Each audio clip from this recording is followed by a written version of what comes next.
bonjour à tout le monde. Donc, on me demande un peu de résumer donation, organisation de la succession en un quart d'heure. C'est un peu compliqué puisque c'est une matière d'ailleurs qui en général rebute beaucoup les étudiants et aussi rebute nos collaborateurs dans nos études en général, compte tenu un peu de la complication de la matière. Donc, je vais essayer d'être simple et clair, ce qui n'est pas évident. Donc, tout d'abord, la première chose qu'il faut regarder dans le cadre d'une organisation patrimoniale, c'est quand on a affaire à des gens mariés, leur régime matrimonial. Alors, pourquoi regarder le régime matrimonial? Parce que, évidemment, ça a moins aujourd'hui d'impact depuis que le conjoint survivant, depuis la loi TEPA de 2007, est exonéré de droits de succession. Et avant, on jouait beaucoup sur les régimes matrimoniaux parce qu'on pouvait insérer dans les régimes matrimoniaux ce qu'on appelle un avantage matrimonial qui était exonéré de droits de succession. Donc, il y a eu beaucoup de modifications de régimes matrimoniaux qui étaient faites avec cet objectif de défiscalisation du conjoint survivant. Donc aujourd'hui, ça a moins d'effet puisque le conjoint est exonéré à ce jour. Il n'est pas du tout évident que dans les années à venir, et plus particulièrement en 2012, on ne sait pas trop ce qui va se passer, que le conjoint continue à être exonéré puisqu'il est exonéré du fait de la loi TEPA de 2007 et on nous annonce, en tout cas dans certains programmes électoraux, que la loi TEPA sera supprimée. Donc si la loi TEPA est supprimée, en principe, le conjoint survivant sera taxable à nouveau droit de succession comme il était avant 2007. Donc ça présente toujours un intérêt de travailler sur les régimes matrimoniaux pour cela. Donc le régime le plus connu, c'est celui de la communauté universelle, hein, avec clause d'attribution au conjoint survivant qui exonère totalement le conjoint survivant quand il y avait des droits de succession, qui l'exonérait totalement de droits de succession. Donc ça présente quand même un intérêt, même si le conjoint survivant est aujourd'hui exonéré, puisque ça permet d'équilibrer les patrimoines quand on a des patrimoines déséquilibrés, et donc du coup de diminuer les droits de succession du fait des abattements et des tranches. Alors ensuite, sur les régimes matrimoniaux toujours, aujourd'hui le changement de régime matrimonial qui était quelque chose de compliqué, depuis 2007, le 1er janvier 2007 est devenu quelque chose de plus simple puisque en présence d'enfants majeurs, on n'a plus besoin de passer par une homologation judiciaire, alors qu'avant il fallait prendre un avocat et ça prenait 1 an, 2 ans, c'était toujours un peu lourd. Tandis qu'aujourd'hui il suffit de notifier aux enfants et faire une notification dans un journal d'annonce légale et on a le changement de régime qui prend effet immédiatement. On peut aussi ne vouloir faire un partage à l'occasion d'une donation, c'est également extrêmement connu, ça s'appelle la donation partage, qui peut d'ailleurs être inégalitaire. Une donation partage n'a pas besoin d'être égalitaire. Hein, on peut, pour tout un tas de raisons, parfois pour des raisons fiscales, parce qu'il y a des valorisations ISF qui peuvent être bloquantes, eh bien, se retrouver avec une donation partage qui est inégalitaire sur le papier, mais pas forcément économiquement.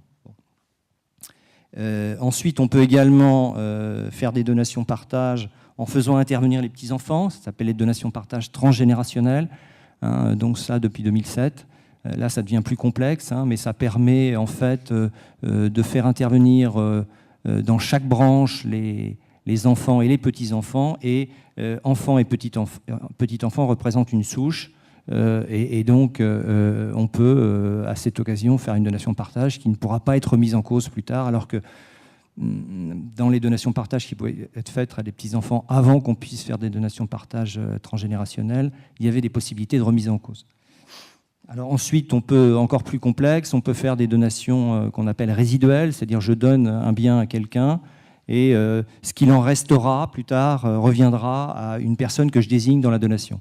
Hein, par exemple, je donne à mon enfant et je veux qu'ensuite ça aille à tel petit enfant. Donc ça s'appelle une donation résiduelle. Alors évidemment, si le bien est vendu par l'enfant, à ce moment-là, le résiduo ne jouera pas et le petit enfant ne pourra pas être alloti. Donc il n'y a pas une obligation de conserver par le donataire enfant. Et puis ensuite, encore plus compliqué, à mon avis, qui ne se pratiquera pas pour des raisons d'inaliénabilité, ce sont les donations graduelles, c'est-à-dire que là, j'oblige l'enfant à conserver le bien pour qu'après, il le transmette à mon petit enfant. Et ça rend la difficulté de ce type de donation, surtout pour un bien immobilier, eh bien, je ne peux pas, moi, en tant qu'enfant, vendre le bien. Alors, toujours sur les donations, la fiscalité des donations. Vous avez entendu parler des lois de finances rectificatives. Il y a eu 2 lois de finances rectificatives cette année. La deuxième, vous allez en parler dans la table ronde après, c'est celle qui concerne les plus-values immobilières notamment. Et puis, il y en a eu une première qui a concerné principalement les donations, et qui a supprimé toutes les réductions de droits en matière de donation, sauf, il reste encore une exception, c'est pour les donations d'entreprise, pour les donateurs qui ont moins de 70 ans et qui peuvent bénéficier d'une réduction de 50%. Mais sinon, il n'y a plus une seule réduction pour les donations. Et il y a eu également une augmentation des tranches en ligne directe, avec la création d'une tranche, alors qu'en ligne directe, on était taxé à 40% au maximum, au-delà par part, au-delà d'1,8 million en gros. Aujourd'hui, au-delà de cette limite, il y aura une taxation à 45%, ce qui est extrêmement lourd, puisque ça équivaut au taux entre frères et sœurs. Et d'après mes recherches sur le sujet, je pense qu'on est un peu champion du monde sur les taxations en ligne directe en taux marginal, à 45%. Alors, dans cette réforme fiscale, il y a aussi un élément très important pour les donations, c'est que avant, on pouvait tous les 6 ans faire des donations et repartir à zéro sur les abattements entre parents et enfants. L'abattement, c'est en gros 160 000 € aujourd'hui. Alors, sur cet abattement, j'insiste de la même façon que pour l'exonération des droits du conjoint. Avant la loi TEPA de 2007, l'abattement était de 50 000 €. Et il est passé en gros à 160 000 € à ce jour. Même chose. Si en 2012, il y a un changement de majorité, il y a de grandes chances que cet abattement ne soit plus de 150, mais revienne à 50 000 € comme avant la loi TEPA. Alors donc, on pouvait faire une donation, on peut faire encore une donation de 160 000 €. On pouvait le faire tous les 6 ans et reconstituer l'abattement. Et là, on ne peut plus les faire que tous les 10 ans. Et on reconstitue donc l'abattement tous les 10 ans. Alors, il y a une petite règle pour les donations. Ils ont instauré un système un peu compliqué d'ailleurs pour les donations, on va dire, intermédiaires qui ont été consenties entre 6 ans et 10 ans, avec un système de réduction de la donation antérieure et qui tient compte des années écoulées, donc 10% si la donation est passée depuis plus de 6 ans mais moins de 7 ans, 20% si la donation est passée depuis moins de 7 ans et moins de 8 ans, et 30% si la donation est passée depuis 8 ans et moins de 9 ans, et 40% si la donation est passée depuis 9 ans et moins de 10 ans. Donc c'est un petit peu compliqué. Et on ne sait d'ailleurs pas vraiment comment ça fonctionne. En particulier, pour les abattements, on sait comment ça fonctionne, mais pas vraiment pour les tranches. Donc, j'insiste pas plus sur le sujet. Alors, où je peux plus insister sur cette règle, c'est que corrélativement, il y a une modification du délai de prescription. Alors, en matière immobilière, ça a de l'importance. On considérait que quand on avait fait une donation, au bout de 3 ans, plus l'année de l'enregistrement de l'acte, on était prescrit. Et donc, l'administration ne pourrait pas revenir dessus. Donc, aujourd'hui, si je refais une donation dans les 10 ans, après cette donation qui pourtant est prescrite, eh bien l'administration pourra regarder cette ancienne donation et dire, voilà, moi j'estime qu'à l'époque, vous n'avez pas pris la bonne valeur, alors qu'en fait, on était prescrit. Donc ça fait revivre une prescription qui pourtant était éteinte. Alors ça joue tant en matière de donation que de succession. Donc s'il y a une succession qui intervient dans les 10 ans d'une donation, même après les 3 ans plus l'année en cours d'enregistrement de l'acte, eh bien, à ce moment-là, l'administration pourra revenir sur la valorisation qui avait été portée dans l'acte de donation. Je reviens juste sur ce point. C'est un danger ou pas? Quelles peuvent être les conséquences? Ça peut être un danger si jamais on estime qu'on a sous-évalué un bien dans une donation et qu'on est aujourd'hui prescrit. On va se dire, tiens, je ne vais pas refaire une donation parce que si je refais une donation, je réouvre le délai de prescription et je n'ai pas envie de m'exposer fiscalement. Et côté, ça peut être un frein. Ce sont toujours côté fiscal, côté impôt, c'est toujours les domaines qui font les expertises, qui font les évaluations. Comment ça? Non, ils fonctionnent par élément de comparaison, c'est-à-dire qu'ils regardent dans le quartier ou dans l'immeuble s'il y a eu des références similaires, et s'ils retrouvent un prix. Ils peuvent même aller sur Internet, mais enfin, généralement, ils ont l'administration. Ils tiennent compte du marché immobilier, quoi. Ils n'ont pas 3 ans de retard ou en décalage comme ils étaient souvent par le passé. Ils sont à jour. Alors, il y a aussi une petite modification pour les dons de sommes d'argent. On pouvait faire des dons de sommes d'argent, mais fallait avoir. C'était ouvert jusqu'à 65 ans. Maintenant, on peut faire un don de somme d'argent à un enfant, petit enfant, jusqu'à ses 80 ans. Alors, même chose sur les dons manuels. Ça s'est passé un peu rapidement, mais ça a quand même une importance pratique importante. Les dons manuels, il y a une possibilité pour les dons manuels, en principe, on faisait une déclaration spontanée des dons manuels, et on payait les droits, ou alors à l'occasion d'un contrôle, on nous demandait, tiens, vous avez récupéré telle somme, d'où ça vient? On disait, ah ben non, c'est un don manuel, on avait 1 mois pour le déclarer et éventuellement payer les droits. Aujourd'hui, quand on fait une déclaration spontanée, on peut opter pour ne payer les droits qu'au décès de celui qui a donné la somme. Donc voilà. Alors en matière d'assurance vie aussi, il y a eu 2 modifications importantes. On sait qu'au-delà pour les assurances vie souscrites avant 70 ans, au-delà d'un abattement de 152 500 €, il y a une taxation à 20%. Pour les gens qui ont des patrimoines importants, donc 152 500 par part, par bénéficiaire. Aujourd'hui, pour une somme, quand la somme dépassera 903 000 €, bon, c'est pas mal, ça va passer à 25%. Voilà. Oui, moi j'ai de la marge, il n'y a pas de souci. Ensuite, il y avait aussi chose importante qui a été vue par l'administration fiscale dans les assurances vie. Il y a beaucoup d'assurances vie qui ont été souscrites, on va dire, avec une clause bénéficiaire démembrée où on a donné l'usufruit du capital au conjoint survivant et la nue propriété à un ou plusieurs enfants. Alors aujourd'hui, comme le conjoint survivant, depuis la loi TEPA, a été exonéré de droits de succession, ça permettait d'exonérer totalement le contrat quand on mettait le conjoint bénéficiaire, même si on dépassait les 152 500 € par part. Donc, énormément de contrats ont été souscrits comme ça avec une clause démembrée, et l'administration a vu la chose, et a décidé dans la loi de finances rectificative numéro 1 de supprimer ça, et aujourd'hui, il y aura une répartition usufruit nue propriété pour calculer l'abattement de 152 500 €. Et donc, par ce biais-là, elle va taxer des contrats qui n'étaient pas taxés. Les bonnes nouvelles continuent, alors.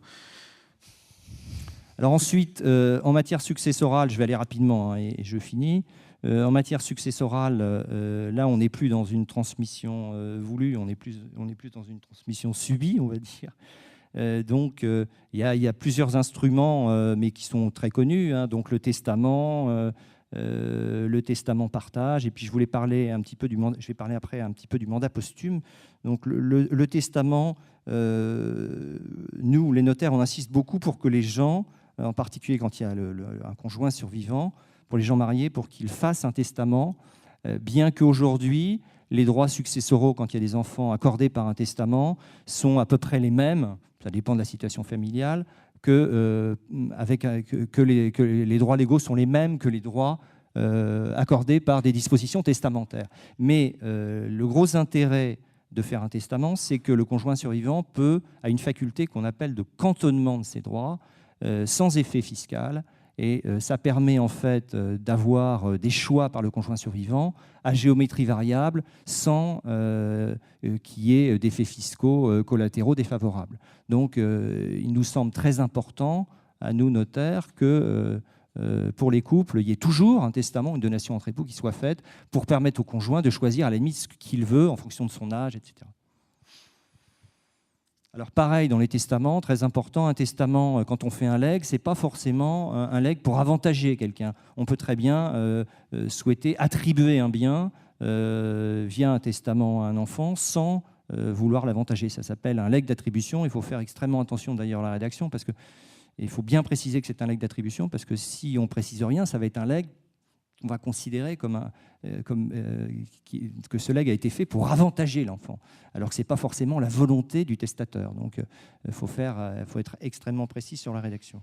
Un petit mot de conclusion, parce que le temps passe et j'arrive pas à rattraper le temps perdu. Bon. Je ne peux même pas parler du mandat posthume, non. Ah bah alors en 2 mots, celui-là je ne connaissais si. pas, le mandat posthume. Aujourd'hui, on a la possibilité, toujours depuis 2007, de faire un mandat posthume, c'est-à-dire de prévoir que je vais désigner un mandataire pour les successions importantes où on sent des difficultés, ou alors, même si j'ai des enfants mineurs, donc qui peut être un tiers, et qui va gérer pendant au maximum 5 ans les biens de la succession. Donc ça peut être utile. Oui, ça c'est pour des gros patrimoines, ça je suppose. Pas forcément. Ça peut être aussi pour éviter, pour avoir une gestion sûre, par exemple avec des enfants mineurs, on peut le faire. D'accord. On finit, on conclut ? Un petit mot de Pierre. On conclut, oui, parce que le propos ensuite était éventuellement de parler du financement de la dépendance, mais nous dépendons trop du temps pour financer, c'est ça. Oh bah, si vous me faites la réforme en 2 minutes 30, ça passe. Non, alors on ne va pas faire la réforme en 2 minutes 30, ça n'est pas tellement possible. Donc, alors moi j'avais peut-être une question. Vous avez évoqué tout à l'heure la remise en cause des abattements avec les différentes... éventuellement un changement de majorité, quel que soit le résultat de la présidentielle et de la législative en 2012. Est-ce qu'il faut s'attendre à un durcissement de la fiscalité sur les successions, sur les donations et allez, on va faire un peu de fiction. Quels sont un peu votre sentiment en tant que praticien du droit, les pistes vers lesquelles l'administration fiscale, Bercy, pourrait nous orienter ? Alors, je pense que le durcissement, il a déjà eu lieu, et que les 2 éléments l'élément que je vous ai donné sur les abattements et les droits du conjoint survivant, je pense qu'on peut s'attendre à ça dans les années proches à venir. Donc c'est le durcissement, il va plutôt être là, c'est-à-dire le conjoint survivant et les abattements qui vont baisser. Parce qu'aujourd'hui, il y a trop de successions qui sont exonérées. Aujourd'hui, on se retrouve à, je ne sais pas, je n'ai pas les chiffres exacts, mais on est à peut-être à 90% des successions qui sont exonérées de droits de succession organisés. On n'est pas dans la niche fiscale, là. La niche fiscale journalistique. Dans le débat des candidats à primaire PS, il a été dit que c'était une niche fiscale. D'accord. Pour compléter, la notion de niche fiscale est très extensive de nos jours. Et pour compléter aussi par rapport à ce qu'a dit Maître Lepleu, il est certain qu'en cas de changement de majorité, il y aura un renforcement de la fiscalité sur les axes qui ont été développés, mais il est probable qu'en cas de maintien de la majorité, ce sera pareil. Parce que les réformes qu'on vous a évoquées tout à l'heure, ce sont des réformes de cette année, ce sont des réformes de la majorité actuelle sur les réformes précédentes de la majorité actuelle. La réalité, c'est qu'il y a besoin d'argent, et la réalité, c'est qu'aujourd'hui, nous allons vers une aggravation de la fiscalité tous azimuts. Donc aujourd'hui, en matière de patrimoine, les seuls leviers dont on dispose, Thierry a dit tout à l'heure qu'on était champion du monde dans certains domaines, il ne reste plus qu'à aggraver ce qui est pour l'instant gratuit. Donc, on a le choix entre le certain et le probable. Voilà. C'est bien ça comme programme. Merci beaucoup.